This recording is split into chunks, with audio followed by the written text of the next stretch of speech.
Hello guys! Hello! This is for Cancer.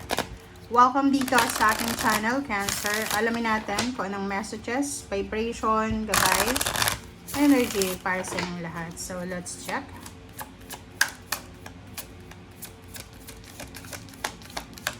This is for Cancer. Okay, a blessing of fire, number 3. So, nakikita ko sa'yo dito na sobra-sobra yung motivation mo. Motivation, inspiration, and excited ka sa linggong ito. So, full of celebration ka eh. So, marami kang isa-celebrate sa linggong ito. Or maraming rason, Cancer, para mag-celebrate ka. Nakikita ko sa'yo dito na you are blessed also for having a fire sign like Leo, Aries, Sagittarius na suportado ka. So, nakikita ko dito may kakampi ka, Cancer. So, there's a fire sign, Leo, Aries, Sagittarius, nakakampihan ka. Kahit na mali ka. So, this week, nakikita ko na it's proven and tested na allies ito. Kakampi mo siya. Alright. So, wait. Tingnan natin. Cancer. Oops, sorry.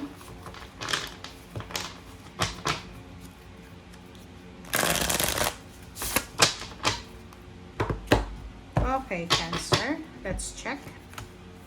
Okay, so this is Page of Swords. Chismis.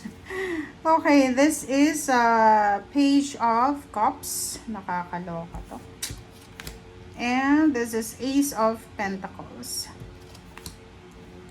This is Knight of Wands. This is Fire sign. And this is your dreams, the Star.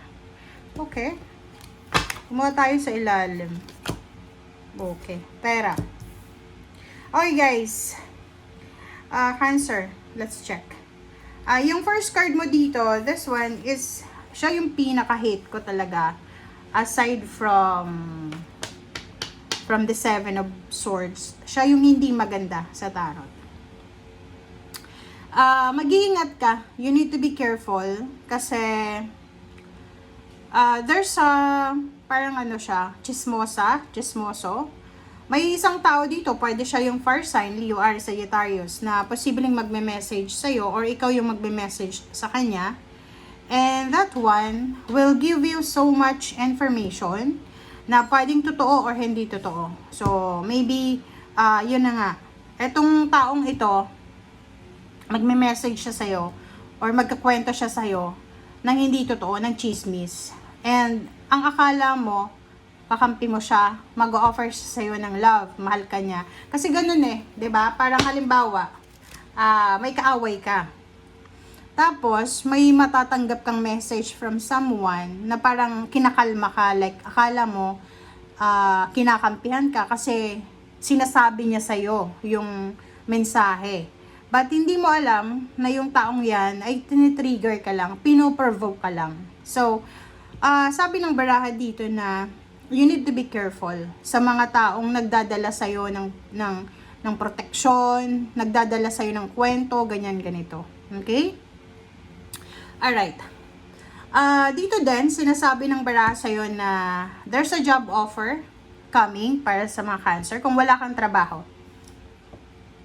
Napakabilis. So, pwedeng may mag-o-offer sa'yo ng trabaho na fire sign. It's either fire sign or it's either air signs, Gemini, Libra, Aquarius, or water sign, Pisces, Scorpio, and Cancer. So, nakikita natin na may mag-o-offer sa'yo ng trabaho. May mag-o-offer sa'yo ng financial help. Nakikita ko na sobrang excited ka with your collaboration. Kasi collaboration to eh. So, nakikita ko it's either chismis yung dala sa'yo or maybe a job offer. And nakikita ko sa'yo dito na you are collaborating with a fire sign. You are collaborating with someone na medyo manipulative. Okay? Mag-iingat ka. Kasi yung taong ito na kinakampihan ka, hindi mo alam kung ano yung purpose niya. Okay? And because of your dreams, high hopes, 'di ba? Parang ang taas ng pangarap mo eh. Marami kang gustong marating, marami kang pangarap sa buhay, Cancer. So, nakikita ko sa'yo dito na parang, anong tawag doon? Wala kang choice. wala kang choice kundi tanggapin kung sino yung lalapit sa'yo para tulungan ka. Wala kang pakialam kung ano yung kapalit, basta ang nakikita mo na kailangan mong matupad yung pangarap mo, kahit na sa pamamagitan ng taong yan.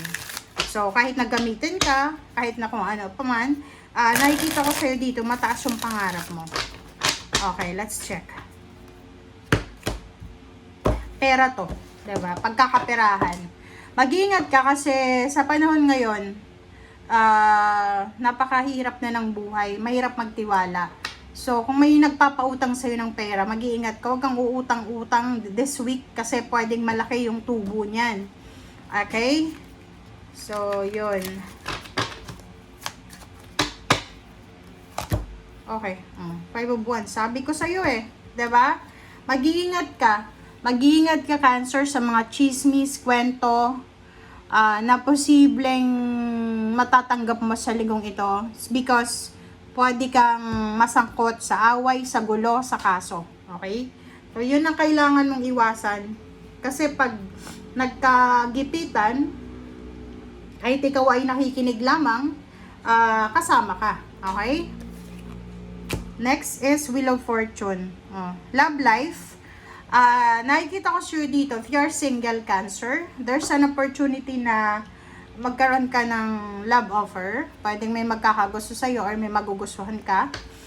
Magbabago yung takbo ng love life mo if you are single na ayaw mong magkaroon ng love life. The Devil. Sabi ko na sa'yo kanina, mag-iingat ka, Cancer, sa mga taong nag-o-offer sa'yo ng pera. Like, yung magpapautang. Mga lending company, lending agency, mga kontrata, papeles, dokumento, mag-iingat ka. Okay? Huwag mong ibibigay. Okay, the Chariot. Oh, wow. So, dito sinasabi ng barahan na this week, sinasabi ng barahan sa'yo na you are excited. You are super excited, Cancer, sa kung ano yung future mo. Kumbaga, pwedeng yung balita na yon. Pwedeng etong tao na to, is either fire sign, Leo, or Sagittarius, may message siya sa'yo, kwento, alam mo si ganyan, ganito yung kaaway natin, may problema siya. So, you're super happy. Kasi akala mo, apektado siya, or apektado ka, or hindi ka alam. Whatever. Sinasabi ng baraha sa'yo dito na huwag kang masyadong makinig. Kasi baka yung kinuwento din sa taong ito ay hindi naman totoo. Kasi sa panahon ngayon, medyo hindi na tayo dapat nakikinig sa mga kwento-kwento. Kasi minsan, may mga tao talaga, like me, pag may alam ako na chismosa, nakausap ako, hindi ko sinasabi yung totoo. Kasi alam ko, sabihin ko man yung totoo or hindi, ikakalat niya rin na hindi, yung hindi totoo. So, mag-iingat ka. Okay? And last card natin is 3 of Wands. Wow. So, you're waiting for the financial outcome or you're waiting for the emotional outcome. So, sinasabi ng baraha sa'yo dito, huwag kang mag-alala kasi hindi mo kailangan ng kakampi. Lahat daw ng gusto mo, makukuha mo ng ikaw lang. Walang sino man ang makakatulong sa'yo kundi ikaw lamang. Okay, so patiently waiting ka, pwedeng naghahanda ka ng papeles, nag-e-empake ka, lilipat ka ng bahay, lilipat ka ng trabaho, magta-travel ka. So maraming possibilities. Okay? Thank you guys. Bye!